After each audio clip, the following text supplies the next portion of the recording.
छात्रों नमस्ते। पूजा विद्यालय में मैं आपका हार्दिक स्वागत करती हूँ। 5 पाठ के बारे में हमें आगे चर्चा कर ली। अब हम छठा पाठ के बारे में आज चर्चा करेंगे। पाठ का नाम है सुबह। सुबह में सब व्यक्ति अपने अपने काम में व्यस्त होते हैं। शाम को सब सो जाते हैं और सुबह में उठकर वह अपनी क्रियाओं करने लगते हैं। पक्षियों भी दाना चुगने के लिए अपने घोंसले में से निकल पड़ते हैं।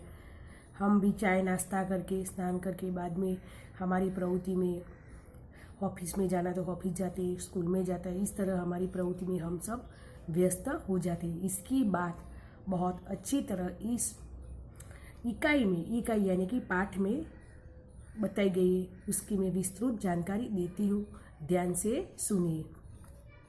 पोलियो की बीमारी से बच्चे विकलांग हो जाते हैं। पोलियो की बीमारी पहले के ज़माने में पोलियो की बीमारी ज़्यादा होती थी, उसके कारण बच्चे विकलांग यानी कि अपंग हो जाते हैं। अब हम पोलियो की रसी पिलाई जाती है, इसीलिए बच्चे को पोलियो की बीमारी नहीं होती है। बच्चों को इस बीमारी से बचाने के लिए उन्होंने पोलियो की दवा पिलाई जाती है। इस सच्ची घटना में पोलियो विकलांग बालिका रेशमा अपनी सूझबूझ और साहस से काम लेती है। रेशमा छोटी बालिका है, उसको पोलियो हुआ है, लेकिन वह अपनी सूझबूझ अपनी बुद्धि का उपयोग करती है और साहस में वह अच्छी तरह से वह काम करती है। उसकी शारीरिक कमी उसके इरादों में कभी बाधा नहीं डालती है। उसकी शारीरिक कमी है लेकिन उसका इरादा है बहुत ऊंचा है, वह उसकी कमी में बाधा नहीं डालती है। वह जिंदादिली एवं परिश्रमी से अपना जीवन कैसे जी रही है, उसका निरूपण इस घटना में किया गया है। रेशमा अपना जीवन किस तरह जी रही है, इसकी बात इस पाठ में बहुत अच्छी तरह दी गई है। सुबह सुबह रेशमा ने देखा कि घर के सभी लोग सफाई में व्यस्त थे। सुबह सुबह में तो सभी लोग सफाई में व्यस्त होते हैं ना। इस तरह रेशमा ने देखा कि सब लोग घर की सफाई में व्यस्त थे, घर की साफ सफाई में व्यस्त थे। कोई सामान झाड़ रहा था तो कोई मकड़ी के जाले उतार रहे थे। सामान झाड़ना यानी कि दूर घर के पर शाम को कोई दूर ही लगी होगी, दूर की झापट झुपट कर रहा था तो कोई मकड़ी के जाले उतार रहे थे। मकड़ी यानी कि कौड़िया के जारे उतार रहे थे। रेशमा ने सोचा जरूर आज कोई खास बात है। रेशमा के मन में विचार आया आज कोई जरूर बात होगी, ये सब काम में व्यस्त हो गए हैं। माँ आज कोई खास बात है? उसने अपनी माँ को कहा, माँ आज कोई खास बात है? सब इतनी सुबह उठकर घर की सफाई में जुट गए। सब सुबह में उठकर ही सब लोग सफाई काम में लग गए हैं। रेशमा ने उत्सुकता से पूछा। रेशमा ने अपनी माँ को आतुरता से उसको पूछा, हाँ बिटिया रानी, त्योहार का दिन है। हाँ बेटी, त्योहारों का दिन है, भूल गई क्या? पहले से ही साफ सफाई हो जाए तो अच्छी तरह त्योहार का आनंद ले पाए। उसकी माँ ने उसको कहा कि भूल गई क्यों? पहले से घर की साफ सफाई हो जाए तो हम अच्छी तरह त्योहार का आनंद ले सके, इसीलिए हम घर की साफ सफाई पहले करने लगे हैं। माँ ने प्यार से रेशमा के गाल को सहलाते हुए कहा। माँ ने उसको प्यार भरे स्वर में उसके रेशमा ने कहा, ओह मैं तो एकदम भुलक्कड़ हो गई। रेशमा ने कहा, माँ मैं तो एकदम भुलक्कड़ मैं भूल गई। पर माँ आप मुझे तो कोई काम सौंपा ही नहीं था। माता आज तुम्हें मुझे कोई काम सौंपा ही नहीं था, मैं क्या करूं? बताओ माँ, तुम बताओ मैं क्या काम करूं? उसकी बात वह उसकी माँ को कहती है। अच्छा चलो पहले नहा धोकर तैयार हो जाओ। उसकी माँ ने उसको कहा, पहले नहा धोकर तैयार हो जाओ, फिर बताऊंगी, बहुत से काम है। मैं भी आपकी मदद करना चाहती हूँ, माँ ने कहा। माँ ने उसको कहा, तुम सबसे पहले नहा धो के तैयार हो जाओ, बाद में मैं तुझे बहुत सारे काम बताती हूँ, तुम मुझे काम में मदद करो, ऐसी आशा मैं भी रखती हूँ। रेशमा ने रुआसे स्वर में कहा। रेशमा ने रोतल स्वर में, करुण स्वर में कहा, मदद तो मैं जरूर लूँगी, मैंने तुम्हारे लिए कई काम सोच रखे हैं। मैंने तुम्हारे लिए ज़्यादा काम सोच रखे, ना धोकर नाश्ता कर लो फिर बताओ। कहते कहते माँ ने रेशमा को उसकी पहियों वाली कुर्सी पर बैठा दी। रेशमा चल नहीं सकती थी क्योंकि उसको पोलियो हुआ था, इसीलिए उसकी माँ ने पहियों वाली कुर्सी में, चित्र में दिखाई दे रहा है, पहियों वाली कुर्सी में बिठा दी। कहते कहते माँ ने रेशमा को पहले वाली कुर्सी में बिठा दी। रेशमा ने अपनी पहियों वाली कुर्सी को धीरे धीरे धकेला और अपने दैनिक कार्यों में लग गई। उसको धीरे धीरे धकेला और उसके अपने दैनिक कार्यों में लग गई। रेशमा जब 5 साल की थी तब उसके दोनों पैर काम नहीं करते थे। उसे बहुत तेज बुखार हुआ और घुटनों से दोनों पाँव एकदम बेजान हो गया। रेशमा को बुखार हुआ तब वह घुटनों से उसका पाँव एकदम बेजान या निर्जीव हो गया, तो वह काम नहीं कर सकती थी। बहुत इलाज करवाया पर रेशमा के पाँवों में जान नहीं थी। उसने बहुत इलाज करवाया लेकिन उसके रेशमा के पाँव में जान नहीं थी। उसे पोलियो हो गया था। रेशमा बहुत हिम्मत वाली लड़की थी। रेशमा कैसी लड़की थी? बहुत हिम्मत वाली लड़की थी। शुरू में तो उसे जरूर दूसरों की सहायता लेनी पड़ी। शुरू में उसमें दूसरों की सहायता लेनी पड़ी, परंतु अब 11 साल की उम्र में वह अपने सारे काम स्वयं करती थी। 11 साल की उम्र में भी उसको पोलियो हुआ था लेकिन वह अपना काम स्वयं करती। वह अपने परिवार और अपने काम के लिए निर्भर नहीं रहना चाहती थी। कोई भी काम करे तो वह दूसरे पर निर्भर रहना नहीं चाहिए। वे अपना काम वह अकेली ही करती थी।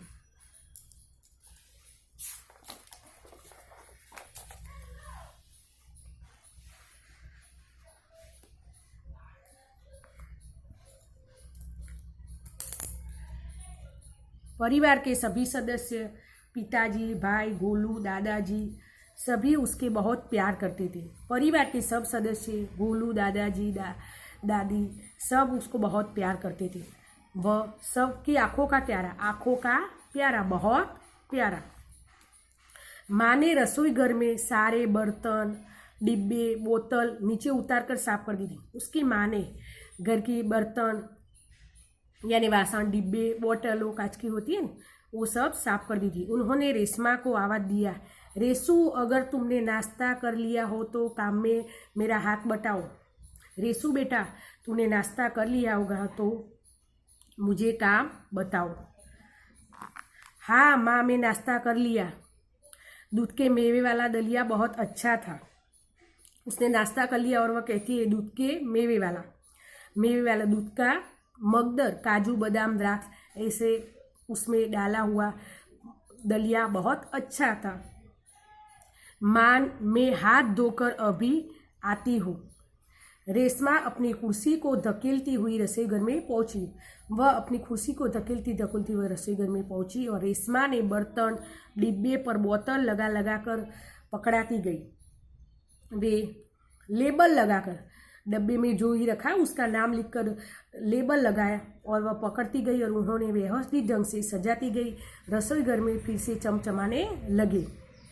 बहुत अच्छी तरह से वह डब्बा साफ सफाई करी, लेबल लगाया तो घर बहुत अच्छा लगने लगा। दिवाली के काम में मम्मी घर में काम ही करती है तो छोटी छोटी बच्ची है या बड़ी बच्ची है मम्मी को काम कराती है। इस तरह रेशमा को पोलियो हुआ था। वह कुर्सी पर बैठी बैठी भी उसके मम्मी को काम में मदद करती है। माँ को लड्डू बनाने के लिए कुछ ज़रूरी सामान चाहिए था। माँ को लड्डू बनाने के लिए कोई सामग्री लानी थी। तो गोलू बहुत छोटा था, उसका भाई गोलू बहुत छोटा था। दादी जी बहुत बुजुर्ग यानी कि बहुत बड़े थे। अब सामान लाए कौन? घर का सामान कौन ला सके? माँ परेशान थी। माँ को दुख था कि घर का सामान कौन ला सके। दादाजी बहुत बड़े थे, वह चल भी नहीं सकते थे, किसी चीज़ वस्तु लेने के लिए नहीं जा सकते, तो घर की चीज़ वस्तु कौन लाए? रेशमा ने कहा, सामान मैं लाऊंगी, बस आप मुझे सामान की लिस्ट और एक थैला दीजिए। मम्मी, परेशान नहीं होने की ज़रूरत है, मैं सब सामान लाऊंगी। सामान का लिस्ट सामान जिस चीज़ लानी है वो उसका नाम लिखकर लिस्ट भेज दो और एक थैला भी दीजिए। तुम्हें ले आऊँगी अकेली। तुम ले आऊँगी अकेली, उसकी माँ ने कहा कि तुम अकेली सामान ले आएंगी। माँ ने पूछा, हाँ माँ, एक बार पहले तो लाई थी ना माँ, मैं थोड़े दिन पहले तो सब चीज़ों लाई थी। रेशमा की आवाज़ में दृढ़ता थी। रेशमा दृढ़ता से बोलती थी कि मैं सब चीज़ों ले आऊँगी। तो ठीक है, तुम ही ले आओ, लेकिन ध्यान से जाना। उसकी माँ ने कहा, हाँ ठीक है, अच्छा तुम यह चीज़ों ले आओ, लेकिन परंतु ध्यान से जाना। सारा सामान नुक्कड़ वाली दुकान से ही मिल जाना। नुक्कड़ वाली यानी कि गली के पहले शुरुआत में जो दुकान होती है ना, उसको हम नुक्कड़ वाली दुकान कहते हैं। थोड़ी देर बाद रेशमा सारा सामान लेकर लौटी। उसने गोलू की आवाज़ दी। रेशमा सब घर का सामान लेकर वापस भी आ गई और गोलू को आवाज़ दी, गोलू ये लो तुम्हारे लिए ट्रॉफी लाई हूँ। ये क्या कहती है गोलू को, ये लो तुम्हारे लिए ट्रॉफी लाई हूँ। ट्रॉफी यानी कि चॉकलेट लाई हूँ। गोलू ट्रॉफी पाकर खुशी से उछलने लगा। गोलू को चॉकलेट बहुत पसंद थी, इसीलिए उसको देखकर वह खुशी से आनंद में उछलने लगा, वह नाचने लगा। कुछ ही दिनों बीते थे। एक दिन शाम को रेशमा का घर दियों की झिलमिल प्रकाश से जगमगा रहा था। दिवाली के त्योहारों में से प्रकाश ज़्यादा दिखाई देता है घर में, तो दिवाली के त्यौहार में रेशमा का घर बहुत प्रकाशित हुआ था। पूरा मोहल्ला जगमगा रहा था, जो रोशनी रोशनी, पूरा मोहल्ला पूरे है, सब घर में रोशनी ही रोशनी, रोशनी ही रोशनी, यानी कि प्रकाश ही प्रकाश था। क्या जमीन क्या आसमान। दादाजी ने बताया कि दीपावली अंधेरे पर उजाले की जीत का त्यौहार है। उसके दादाजी ने कहा कि दीपावली के दिन अंधेरे को प्रकाश दिलाती है, घर में साफ सफाई होती है, नए नए कपड़े भी हम खरीदते हैं और पुरानी बातों को भूलकर नए वर्ष की शुरुआत होती है। दीपावली के दूसरे दिन नया वर्ष बेस्तु वर्ष होता है। सो दीपावली का अंधेरे को उजाला की जीत का त्यौहार है। बुराई पर अच्छाई और असत्य पर सत्य की सदा जीत होती है। कोई असत्य बात होती है तो उसको भूलना और सत्य बातों को याद करना का ये बहुत अच्छा त्यौहार है। इस दिन रावण को पराजित कर राम अयोध्या में लौटे थे। इस दिन रावण को पराजित करना, उसको हराकर राम अयोध्या में वापस लौटे थे। उसी खुशी के त्यौहार में दीपावली का त्यौहार मनाया जाता है। रेशमा और गोलू बड़े ध्यान से दादाजी की बातें सुन रहे थे। दादाजी उसको जो बात कर रहे थे वह ध्यान से सुन रहे थे। और उसने कहा, रेशमा ने दादाजी के साथ कुछ देर बाद सब मिलकर पूजा के त्यौहार का प्रसाद खाया। पूजा की उसका प्रसाद खाया। गोलू अपने दोस्तों के साथ पटाखे छुड़ाने में मग्न था। कुछ देर बाद सब मिलकर पूजा की और प्रसाद खाया। सब एक साथ मिलकर प्रसाद खाया। गोलू अपने दोस्तों के साथ पटाखे छुड़ाने में मग्न था। मग्न यानी कि तल्लीन था। रेशमा अपने दादा दादी के साथ फुलझड़ियों जला रही थी। रेशमा अपने दादा दादी के साथ फुलझड़ियों यानी कि तारामंडल जला रही थी।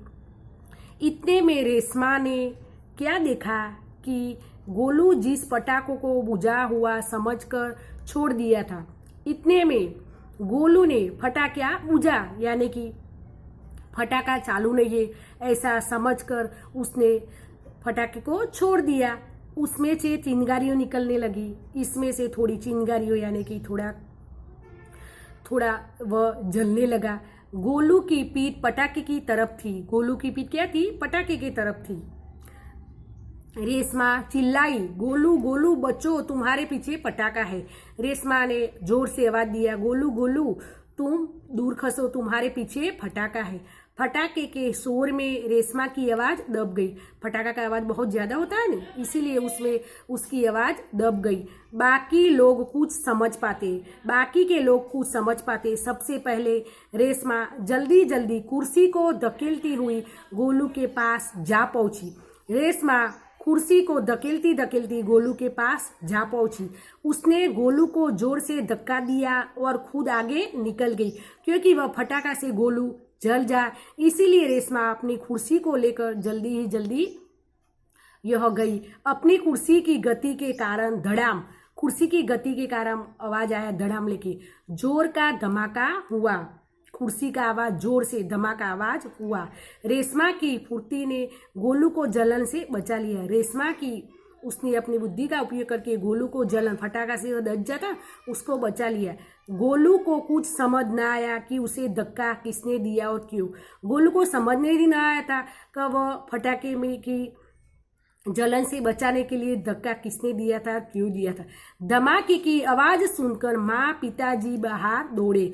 धमाके का जोरदार आवाज सुनकर उसके माता और पिताजी बाहर दौड़े, क्योंकि धमाका का आवाज आया तो आपको ये होगा ना कुछ हुआ होगा, इसीलिए उसके पिताजी भी बाहर दौड़े। चले आए। कुर्सी रेशमा के ऊपर थी, कुर्सी तो रेशमा के ऊपर थी और रेशमा नीचे थी। पिताजी ने कुर्सी सीधी की और रेशमा को इस पर बैठा दी।